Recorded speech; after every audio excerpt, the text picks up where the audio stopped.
Welcome to the Human Capital Innovations Podcast, your go-to source for personal, professional, and organizational growth and development. We hope you tune in often for all things people management, organizational development and change, organizational leadership, and social impact related. Maximize your personal and organizational potential with Human Capital Innovations Podcast.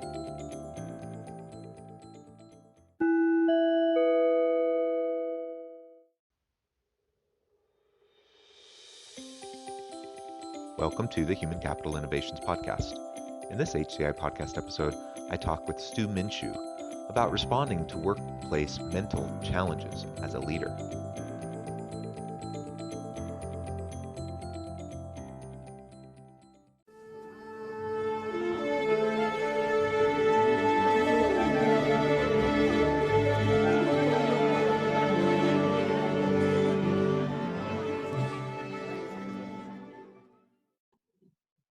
Stu Minshew, welcome to the Human Capital Innovations Podcast. It's my pleasure. Thanks for having me on, John. Yeah, it's been fun chatting with you in the pre-interview and getting to know you a little bit, and I'm excited to have a chance to chat about your area of expertise, which is helping entrepreneurs overcome the mental roadblocks that they face when they're leading their business. So today we're going to be talking about responding to workplace mental challenges as a leader, both for the leader themselves, but also for their people, for their team. As we get started, I just wanted to read Stu's bio for everyone. Stu Minshew is the founder and CEO of The Thoughtful Entrepreneur, where he coaches exhausted and overwhelmed entrepreneurs to create balance in their lives. He is also a facilitator for Co-Starters, a program that equips aspiring entrepreneurs to turn their passions into a sustainable and thriving endeavor. As a serial entrepreneur, Stu has previously started 3 businesses, 2 located in East Africa and 1 in the United States.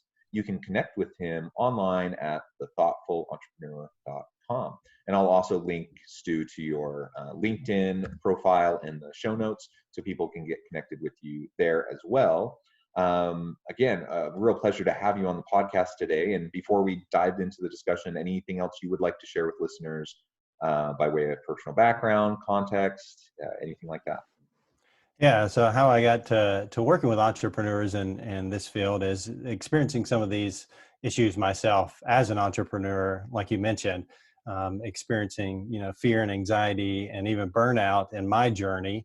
I've also been working with entrepreneurs for the past 7 years, mainly in operations and finance. And as I was working with them, seeing them encounter these struggles as a leader and trying to grow their businesses and grow their teams, experiencing a lot of this, anxiety and burnout as well. And just realizing, looking at the research and realizing how big of a problem it was.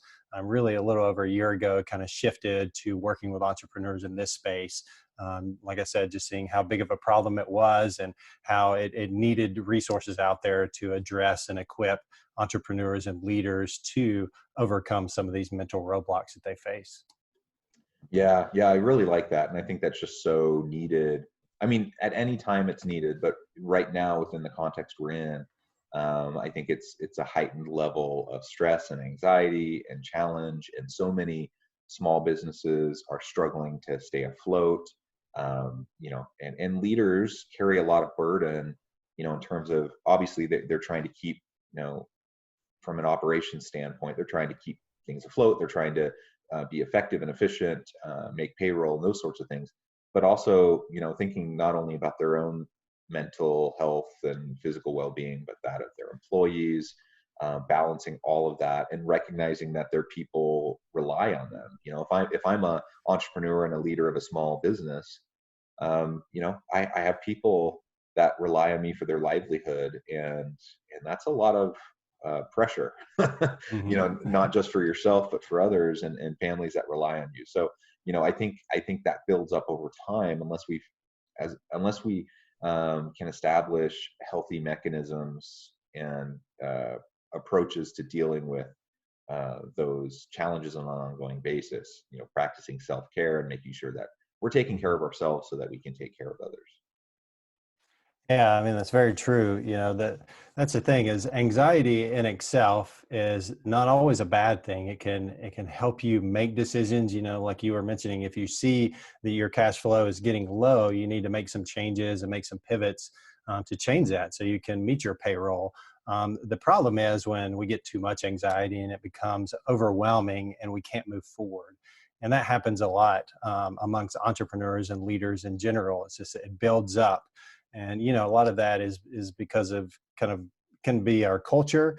We have kind of this story that our value comes from our work, and so we put ourselves fully into our work and kind of neglect our other areas of lives.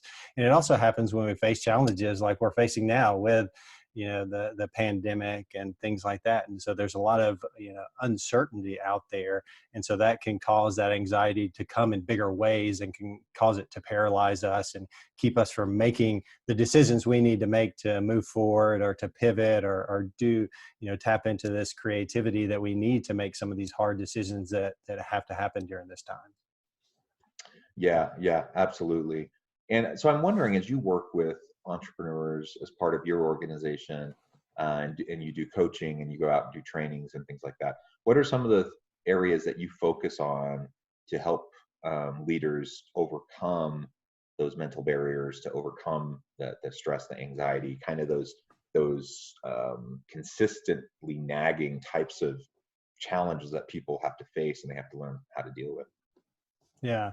So we talked about anxiety, and so I really focus on that. And then also, if anxiety hangs around for too long, it can turn into burnout, and start moving in that direction. And that it leads to a lack of motivation, feeling ineffective, and getting frustrated and cynicism.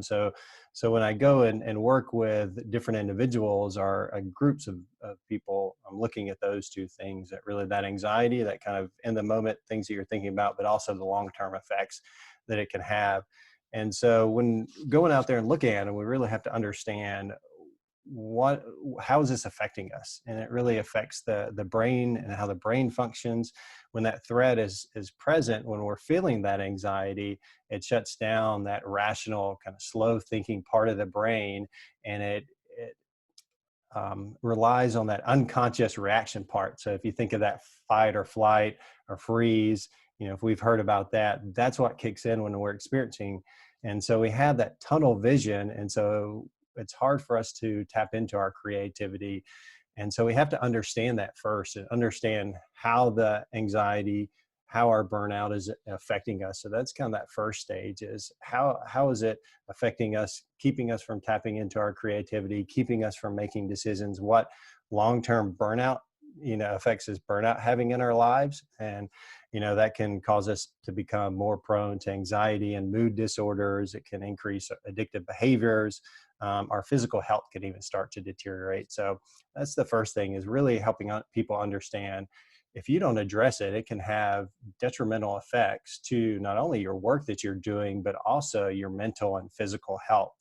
And so then when we realize that, now we can say, okay, what's the root cause of this anxiety? And a lot of times it's wrapped up in our identity. For example, if we view ourselves as being successful, whether that's a successful leader or a successful entrepreneur, that can become our sole focus. And we, do things day to day in our lives that are going to hopefully help us succeed and get power and authority and admiration. And this could be happening even below our awareness. It comes from messages from our culture, maybe books we've read, what are, how we view what a successful person is. And so when we do that and we get our value from those things, that can really burn us out, and we can sacrifice other parts of our lives, even though we may be husband or a wife or a mom or a dad. We tend to sacrifice those relationships in order to get this success. And so we've got to realize that we may either consciously or unconsciously have those identities in our mind, that that's what we're trying to become. And we've got to realize that maybe that's detrimental to some of these other relationships. And if it is, well, then I have to go back and reframe, what is my identity around the work that I'm doing? And how do I start to change the way that I'm approaching that? How do I start to change the way that I'm viewing myself? And what does success mean for me? Is it really just my, work relationships and, what I'm doing in my work? Or do I want to see success in other parts of my life, with my relationships, with my family, with my friends, with myself, and how I'm taking care of myself? So you've really got to dig into, okay, you know, let's find out if how these anxieties are affecting you, and now let's deal with the root causes of what's causing those identities in your life and start to address, those types of issues. Yeah, you raised some really, really important points, and I think that identity issue and just grappling with our sense of self, what drives us, what motivates us, why are we doing what we're doing? Asking Hmm. those types of questions is really important, and it's hard internal work that we have to do because Hmm. we get socialized, to prioritize certain things, and frankly, I think a lot of people never really question it.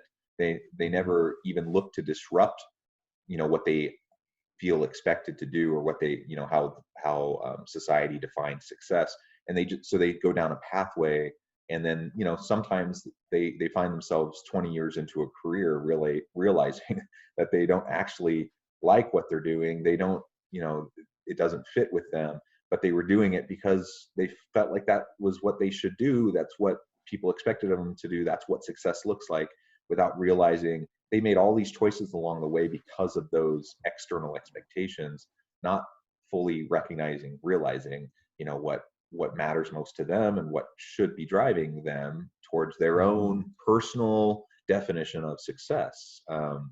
That's and that's hard work, and there's no like blanket answer. That's the issue. Is we can't go on what society frames as successful, because it's going to be unique to you and to me and to Hmm. our family context, and it's different for everybody.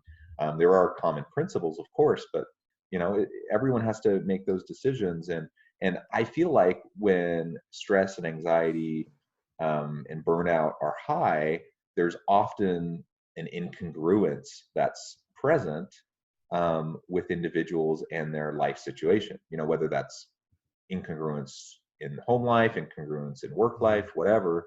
Um, and we have to find ways to address that. We have to be willing to address it. Otherwise, we're only going to ever put band-aids on the problem. We're never going to really Hmm. address the core issues, as you were referring to. But that's hard work, and a lot of people don't like holding up the mirror in front of them and really critically analyzing themselves and going through that self-reflective process. So how do you help, especially highly motivated, driving types of entrepreneurial types of people? How do you help them, you know to be willing to take a step back, to calm their mind, to find quiet time, to go through that self-reflective process?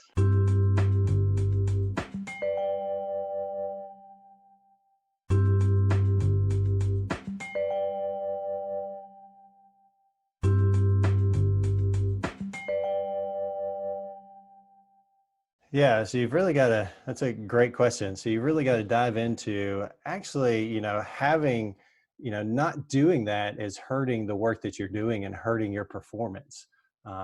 Because like we said, when you have this anxiety around these identities that, are oftentimes unhealthy for you, that anxiety is inhibiting your creative thinking process. You're not able to tap into your creativity. You're not able to make good decisions. So when you start to address those and start to reframe how you think about success, how you think about yourself, then that anxiety starts to go down. And you're not so attached to that success that when it becomes threatened, that anxiety rises up in you. Now, when it's threatened, you can say, okay, yeah, it's getting threatened, but I can approach it in a reasonable manner. I can think through it. I can start to look at all the information I have in front of me and make a good rational decision. And you see a lot of incredible things come out of that. Like I said, you start to tap into that creativity, so you see a boost in creativity. You start to make better, more well-informed decisions. people's motivation and confidence starts to increase, and not only on a professional side, but they also start to experience this on a personal side as well, as they're able to dive more into their personal relationships with their friends and families, and be more present in those relationships. You also see people start to become more inspirational leaders. They start to develop, if you're familiar with the growth mindset, they start to become more compassionate with their teams. They become more engaged and committed as they're not experiencing this burnout that they might have been experiencing before. So they're able to step in with their teams and come alongside them and be more grateful a lot of times, And so that's kind of the motivation. I tell people, if we take the time to do the work to make this happen, it's actually going to increase your productivity. You're going to be a better leader. You're going to take better care of your team. And then the last thing is you're going to be healthier as a person. You're going to feel better. A lot of this time, the mental strain that we feel affects us physically as well, and we start to experience those health problems. So as you start to address that, you actually get to a healthier way of life. A lot of the people I work with start exercising more, taking better care of themselves, so they do get to a healthier place, and they end up being less sick, taking fewer sick days, and being able to again be more present in the work that they're doing. Yeah, yeah. I think that's all really important to remember. And then we can operationalize, once we start to do that self-reflective work, and we start to, reconsider the elements of our identity. We start to pull that apart. We can deconstruct it a little bit, put it back together in a Mm-hmm. more healthy way. We can, at that point, we can start to put in place mechanisms of self-care that Mm-hmm. can manage the ongoing inevitable challenges that we're going to face, right? There's always going to be stresses Yeah. and anxieties. They don't Mm-hmm. magically go away just because we get in better alignment. you know, Yeah. they just may take different forms. And so, you know, it can be really simple things like making sure that you take a little bit of time every day for mindfulness practices. And that can be Mm-hmm. a lot of different things. And I'm not talking about a lot of time. I'm like literally 10, Yeah. 15 minutes, of time daily can make a huge, huge difference. And, for some people that's meditation or prayer. For some people that's getting out into nature. We were talking before our interview today about how we both love the outdoors. So going on a nice hike. I love going out with my dogs and up the canyon, Mm-hmm. or going, just even at the park or by our house, and just being able to clear my mind for a little bit of time makes a big difference. That kind of physical activity also helps, and it gives me opportunity to just decompress and process mentally what I'm dealing with. And there's no like right or wrong way to do that. It's Mm-hmm. every individual person has to kind of find what works for them. But it's important.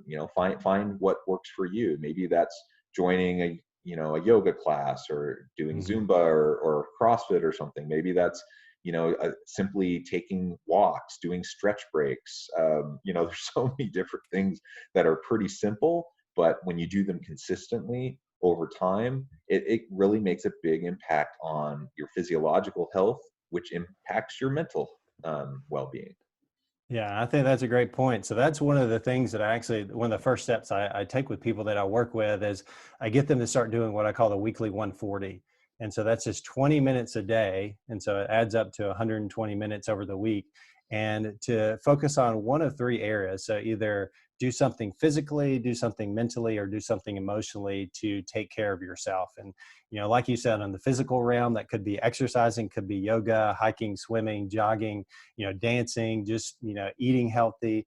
On the mental side, it could be meditation or prayer. It could be journaling, being still, taking a nap. Or emotionally, it could be, meeting with a community, or just meeting with someone for coffee, or doing, random act of kindness, doing mindfulness, listening to music, getting out in nature, practicing gratitude. But yeah, just doing that 20 minutes a day. And once my clients start to do that, they really start to notice the impact that makes, and they start to feel better and have more clarity and start making better decisions. And they usually actually increase it from there, to see how, to see where that goes. And it just continues to increase the results that they're feeling in the first place. Yeah. Yeah, yeah, absolutely. Another one for me personally, is I just love music, and so just Hmm. I'm not like particularly talented, but I love music, and so I love singing. I love listening to music. I dabble on the guitar a little bit. So just Hmm. having a chance to disconnect and just let the creativity flow a little bit, and kind of stretch a different kind of muscle, a different part of my brain, a different kind of talent. Um, you know, there's, I guess my point is there's just so many different types of ways that Hmm. if we tap into those things consistently, that we're just going to be happier, we're going to be healthier. Right. Um, so in the last several minutes that we have, I thought maybe we could turn this a little bit and focus on, what does it look like if I'm a leader? I need to do this myself, right? Hmm. So that I'm healthy, so that I'm productive. How do Yeah. I help my team to do it? Yeah. I think the biggest way that you can help your team is to encourage them in those same practices. You know, b- First practicing compassion with them, but then encouraging them. If you see them start to develop unhealthy habits of, working long hours, or you see them getting stressed, you see them feeling anxiety, start to encourage them to take better care of themselves. Spend that time, taking, like I said, in the weekly 140, taking that 20 minutes a day to focus on themselves and encouraging them. And maybe even, putting some kind of a reward system around that. If they, yeah, have a streak of every day of being able to take care of themselves, whether that be physically, mentally, or emotionally. Because, it's important to do that, because not, we talked about increasing your productivity, but that's going to help your team as well. It's going to help them get to a better state. It's going to help them make better decisions, tap into their creativity, and improve the team's performance at a whole. So it's really important that you encourage these types of activities within your team, encouraging them to take better care of themselves. Yeah, yeah, absolutely. And you said it. From a business case perspective, there's tremendous benefits to an Mhm. organization for focusing on these things. And so we want people to be more productive. We want more efficiencies. We want lower incidents of error or problems with customers and such. So all of that gets better when Yeah. and we have a bit more presenteeism, we have less absenteeism. We have Hmm. people being more mentally and physically engaged in their work actively. All of that gets better when we do all of this, and we mitigate the performance problems, the interpersonal problems, the Hmm. other types of people issues that can arise within an organization. And that's from the business case side of it. Uh, Hmm. Setting that aside for a moment, though, even though we know there's tons of really great reasons, from the business side, but just from the human side, like Yeah. the innate value of each individual person as a authentic individual human being Hmm. that deserves wellness, and if we're leading people with a mindset, a growth mindset, as you mentioned earlier, where we want everyone to be able to fulfill their potential. We want everyone to be able to have the chance to be their best self, their authentic self, and to be able to contribute and maximize their capabilities. That's a human argument that is super powerful and will help our team to push and stretch themselves, and not in Hmm. burnout types of ways, but in empowering types of ways. And so as we uh, focus on the business side, the human side, and then we model through our own leadership example, it can make a huge difference, and people can start to buy into what we're trying to do.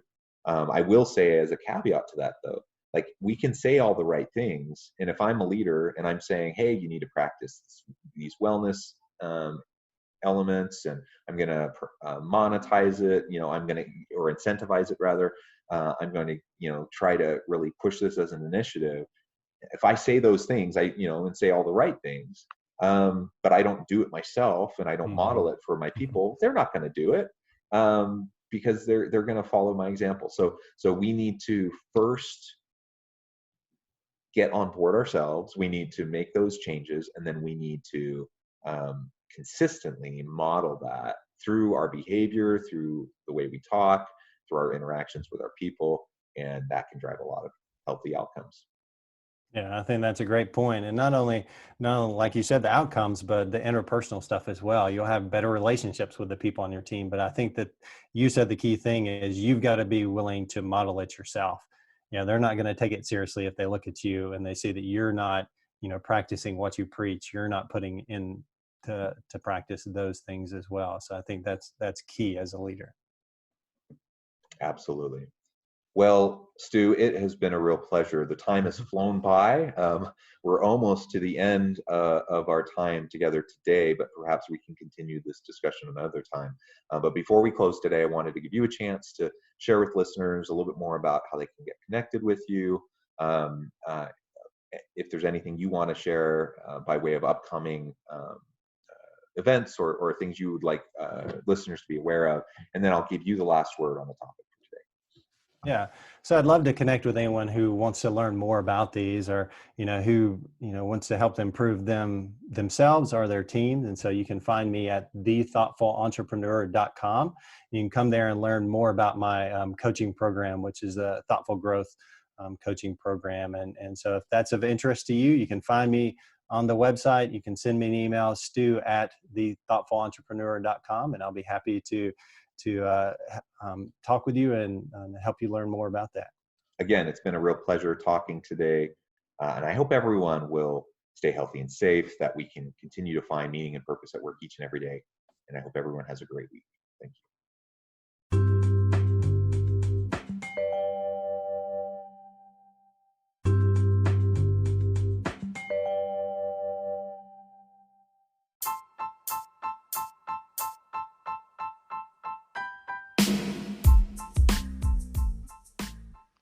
We are excited about the launch of HCI's new magazine, Human Capital Leadership.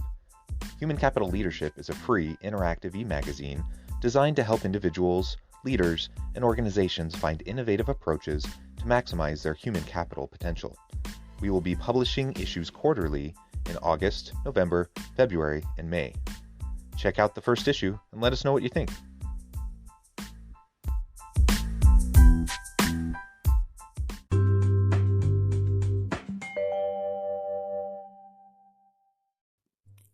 Thanks again for joining us for this episode of the Human Capital Innovations Podcast. I hope you stay healthy and safe and that you have a great week.